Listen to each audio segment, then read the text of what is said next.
तो mad Titan Thanos MCU के infinity saga का मेजर विलन रह चुका है, जिसने अकेले ही सारे एवेंजर्स को हराने के साथ साथ यूनिवर्स की आधी पॉपुलेशन को भी खत्म कर दिया था। पर अब थैनोस के बाद एमसीयू में एक और विलन की एंट्री हो चुकी है, जो कि है कैंग द कॉन्करर। और ये कैंग द कॉन्करर एमसीयू के मल्टीवर्सल सागा के अंदर एवेंजर्स के लिए सबसे बड़ा खतरा है। लेकिन कैंग रियलिटी में एक ह्यूमन बीइंग है, जिसके पास पावर्स के नाम पर अगर कुछ है तो वो है उसका जीनियस लेवल इंटेलिजेंस और फ्यूचर का एडवांस टैक। लेकिन अब सबसे बड़ा सवाल भी यही उठता है कि क्या कैंग द कॉन्करर थैनोस से ज्यादा पावरफुल है या फिर अपना थैनोस अभी भी सबकी बैंड बजा सकता है। तो आइए आज की इस वीडियो के अंदर हम इसी बारे में डिटेल से बात करते हैं और कैंग और थैनोस का बैटल कंपैरिजन करते हुए ये जानते हैं कि मार्वल के इन दोनों विलन्स में से कौन सा विलन ज्यादा पावरफुल है। तो ये वीडियो बहुत इंटरेस्टिंग होने वाली है, इसीलिए इसे पूरा एंड तक जरूर देखें। और अगर आप हमारे चैनल पर नए हैं तो सब्सक्राइब बटन के साथ साथ बगल के बेल आइकन को भी ऑल पर सेट कर लें, ताकि जब भी हम कोई नई वीडियो अपलोड करें तो आप उस वीडियो को सबसे पहले देख सकें। तो आइए अब बिना किसी देरी के आज की इस कमाल की वीडियो को स्टार्ट करते हैं।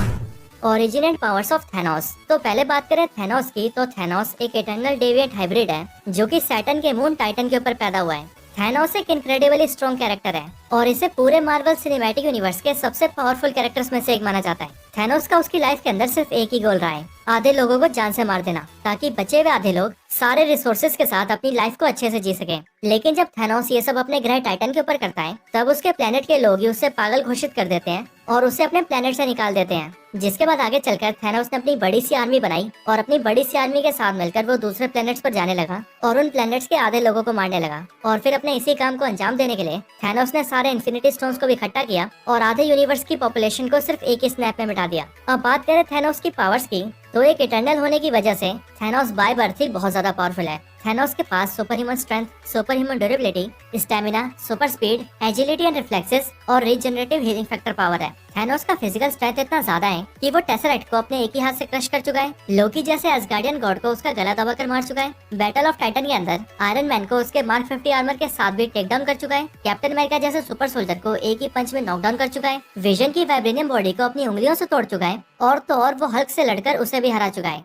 थैनोस लिटरली एक पावर हाउस है, जिसके अंदर इतनी पावर्स हैं कि वो एक ही साथ एवेंजर्स की ट्रिनिटी को भी हरा चुका है। थैनोस की ब्रूटैलिटी की बात करें तो थैनोस बहुत ही ज्यादा ब्रूटल है, क्योंकि जब थैनोस को पावर स्टोन चाहिए था तब उसने पावर स्टोन को पाने के लिए एंटायर नोवा कॉर्प्स को मार दिया और पूरे जेंडार प्लेनेट को भी डिस्ट्रॉय कर दिया। पर इसके भी ऊपर मार्वल कॉमिक्स के अंदर थैनोस इतना ज्यादा ब्रूटल है कि जब उसकी फैमिली उसके आड़े आने लगे तब उसने बिना कुछ सोचे समझे ही अपनी मदर, अपने फादर और यहाँ तक कि अपने बेटे को भी जान से मार दिया था। और इसीलिए ब्रूटैलिटी के मामले में भी थैनोस बहुत ज्यादा आगे है। थैनोस की ड्यूरेबिलिटी भी इतनी ज्यादा है कि वो 6 इन्फिनिटी स्टोन्स की पावर्स को एक साथ होल्ड कर सकता है, क्योंकि ये तो हम सभी जानते हैं कि इन्फिनिटी स्टोन्स को उनके रॉ फॉर्म में यूज कर पाना या फिर उन्हें होल्ड कर पाना बहुत ज्यादा मुश्किल है। और इन स्टोन्स में से सिर्फ एक पावर स्टोन इतना ज्यादा पावरफुल है कि अगर कोई उसे छू भी ले तो वो उसकी जान भी ले सकता है। यहाँ तक कि guardians of the Galaxy volume 2 movie के अंदर भी स्टार-लॉर्ड पावर स्टोन को छूने के बाद सिर्फ इसीलिए जिंदा बच पाया था क्योंकि वो हाफ ह्यूमन के साथ साथ हाफ सेलेस्टियल भी है। थैनोस की हीलिंग पावर्स भी इतनी सुपीरियर है कि वो मेजर से मेजर इंजरी को भी बहुत ही जल्दी हील कर सकता है। और सिर्फ इतना ही नहीं, बल्कि इन्फिनिटी वॉर मूवी के अंदर जब थॉर अपने स्टॉर्म ब्रेकर से थैनोस के ऊपर हमला करता है, तब थैनोस न सिर्फ उस अटैक से सर्वाइव करता है बल्कि आगे चलकर उस अटैक से होने वाली इंजरी से खुद को हील भी कर लेता है। तो यही सारी मैड टाइटन थैनोस की पावर्स हैं। अब थैनोस की पावर्स को जानने के बाद आइए बात करते हैं कैंग की पावर्स की।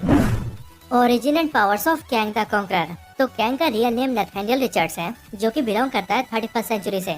लेकिन मार्वल कॉमिक्स के according Kang main Marvel universe से नहीं बल्कि किसी डिफरेंट यूनिवर्स से बिलोंग करता है, जहाँ पर हमें ऐसा बताया जाता है कि ये Nathaniel Richards fantastic four team के लीडर रीड रिचर्ड्स या फिर डॉक्टर डूम में से किसी एक का डिसेंडेंट है। अब इन दोनों में से किसका ये तो कॉमिक्स में भी क्लियर नहीं है। नथानियल रिचर्ड्स जिस टाइम से बिलोंग करता है उस टाइम पर ये अपने लिए एक टाइम ट्रेवलिंग मशीन डिस्कवर कर लेता है और उस मशीन का यूज करके वो सीधा मेन मार्वल यूनिवर्स में आ जाता है और वहाँ से सीधा पहुँच जाता है पास्ट में एंशिएंट इजिप्ट के अंदर, जहाँ पहुंचकर वो सबसे पहले रामाटाइड बनता है और अपने फ्यूचर के एडवांस टेक को यूज करके वहाँ के लोगों के लिए उनका राजा बनकर उन सब पर रूल करता है। और आगे चलकर फैंटास्टिक फोर्स के पास आते हैं और उसे हराकर वापस भेज देते हैं। पर वहाँ से जब कैंग वापस जाता है तब वो अपने टाइम में वापस जाने की बजाय सीधा पहुँच जाता है 40th सेंचुरी के अंदर और वहाँ पहुंचकर वो बनता है कैंग द कॉन्करर। और फिर इसके बाद से ही कैंग सारे टाइमलाइंस को कॉन्कर करना स्टार्ट कर देता है और फिर ये सारे यूनिवर्सेस के सारे टाइमलाइंस का बेड़ा गर्क कर देता है। अब बात करें कैंग की पावर्स की, तो कैंग के पास कोई भी फिजिकल पावर्स नहीं है और इसका सिंपल सा जवाब यही है कि कैंग एक नॉर्मल सा जैसा ह्यूमन बीइंग है। लेकिन हाँ, कैंग बेशक से फिजिकली स्ट्रॉन्ग ना हो, बट वो पावरफुल बहुत है। कैंग की सारी पावर्स उसके सूट के अंदर है, क्योंकि इसका सूट ऐसे फ्यूचरिस्टिक एडवांस टेक से बनाए कि अपने सूट के होते हुए कैंग के लिए कुछ भी कर पाना पॉसिबल है। कैंग ने टाइम को कॉन्कर किया है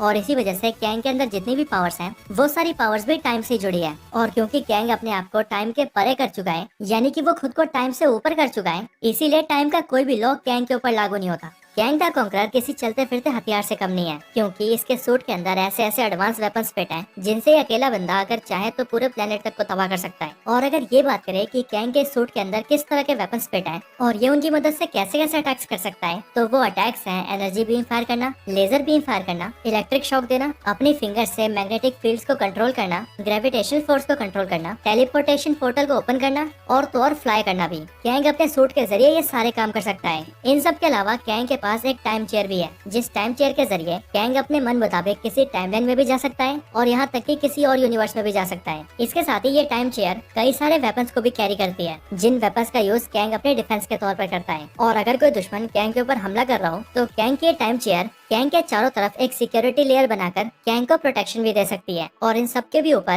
कैंग के पास एक एडवांस गन भी है, जिसका यूज करते हुए हमने कैंग को कॉमिक्स में और एनिमेटेड सीरीज में भी देखा है। और इस गन का यूज कैंग तभी करता है जब उसे कोई सामने वाला खतरा सच में कोई खतरा लगता है, क्योंकि अगर कोई कैंग के ऊपर हमला करने आ रहा हो तो कैंग अपनी गन का यूज करके उसे वहीं का वहीं फ्रीज कर सकता है। तो यही सारी कैंग की पावर्स थी। अब थैनोस और कैंग दोनों की पावर्स को जानने के बाद आइए अब इन दोनों के बैटल की बात करते हैं और जानते हैं कि इन दोनों में से कौन ज्यादा पावरफुल है।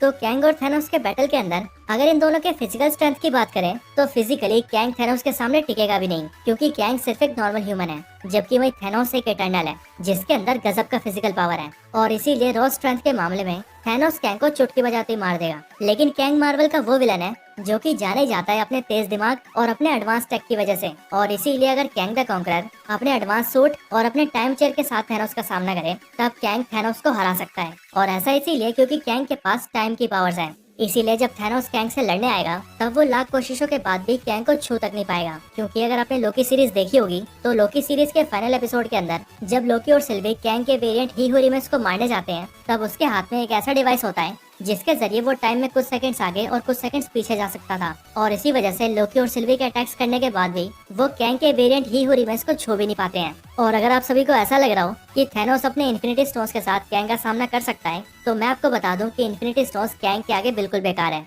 और ये बात भी हमें लोकी सीरीज के अंदर ही पता लगी थी, जहाँ पर हमने साफ देखा था कि कैंग के बनाए हुए टाइम वेरिएंस अथॉरिटी के अंदर यूनिवर्स के सबसे पावरफुल चीजें यानी कि इन्फिनिटी स्टोन्स किसी पेपर वेट से ज्यादा और कुछ भी नहीं थे। इसके अलावा अगर थैनोस ऐसा सोचे कि वो टाइम स्टोन का यूज करते हुए टाइम में आगे या पीछे जाकर कैंग को मार सकता है या फिर स्पेशली कैंग के पैदा होते हुए उसे खत्म कर सकता है, तो थैनोस ये भी नहीं कर पाएगा, क्योंकि टाइम स्टोन की अपनी एक लिमिटेशन है। और वो लिमिटेशन ये है कि टाइम स्टोन का यूजर उसका यूज करके टाइम में ट्रेवल नहीं कर सकता। वो अगर कुछ कर सकता है तो वो ये है कि वो किसी पर्टिकुलर ऑब्जेक्ट या फिर किसी पर्टिकुलर एरिया के अंदर टाइम को रिवाइंड, फास्ट फॉरवर्ड या फिर स्टॉप कर सकता है, या फिर वो एक टाइम लूप को क्रिएट करके किसी को टाइम लूप के अंदर फंसा सकता है। पर कैंग इन सब के परे है और वो टाइम में कहीं भी जा सकता है। इसीलिए अगर कैंग ऐसा चाहे कि वो टाइम में पीछे जाकर थैनोस के पैदा होते उसे मार देगा, तब वो ऐसा भी कर सकता है। और अगर आप ऐसा सोच रहे हो कि कैंग के इंटेंशंस इतने बुरे नहीं हो सकते, तो मैं आपको बता दूं कि मार्वल कॉमिक्स के अंदर कैंग इस तरह की चीजें कर भी चुका है, जहाँ पर जब एवेंजर्स उसके लिए खतरा बन रहे थे तब वो टाइम में पीछे जाकर एवेंजर्स के पेरेंट्स को मारने की कोशिश करता है ताकि एवेंजर्स कभी पैदा ही ना हो पाए।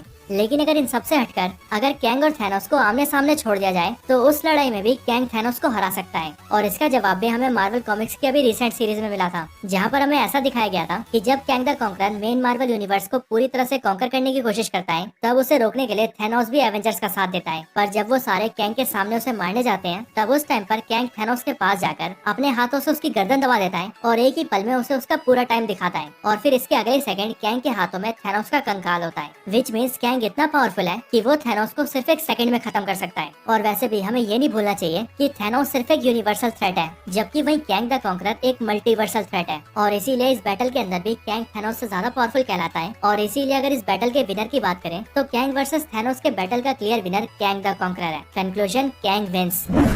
तो यही कैंग वर्सेस थैनोस के बैटल कंपैरिजन के ऊपर एक वीडियो थी। आपको ये वीडियो कैसी लगी मुझे कमेंट्स में जरूर बताएं, और अगर आपका कोई और रिकमेंडेशन हो तो वो भी जरूर बताएं। इसके अलावा अगर आप लोग हमारे चैनल की और भी कमाल की वीडियोस देखना चाहते हैं तो मैंने डिस्क्रिप्शन के अंदर कई कमाल की वीडियोस के लिंक डाले हुए हैं। आप चाहें तो डायरेक्टली उन लिंक्स को क्लिक करके उन सारी वीडियोस को देख सकते हैं, या फिर आप हमारे चैनल में भी जा सकते हैं जहाँ पर आपको हमारी वीडियोस का सारा कलेक्शन मिल जाएगा। तो बस आज की इस वीडियो में इतना ही। इस वीडियो को यहीं पर एंड करते हैं। ये वीडियो अच्छी लगी हो तो इसे लाइक जरूर करें, चैनल को सब्सक्राइब नहीं किया तो अभी के भी सब्सक्राइब करें। बाकी मैं आपसे मिलता हूँ ऐसे किसी और बेहतरीन वीडियो में, तब तक के लिए गुड बाय।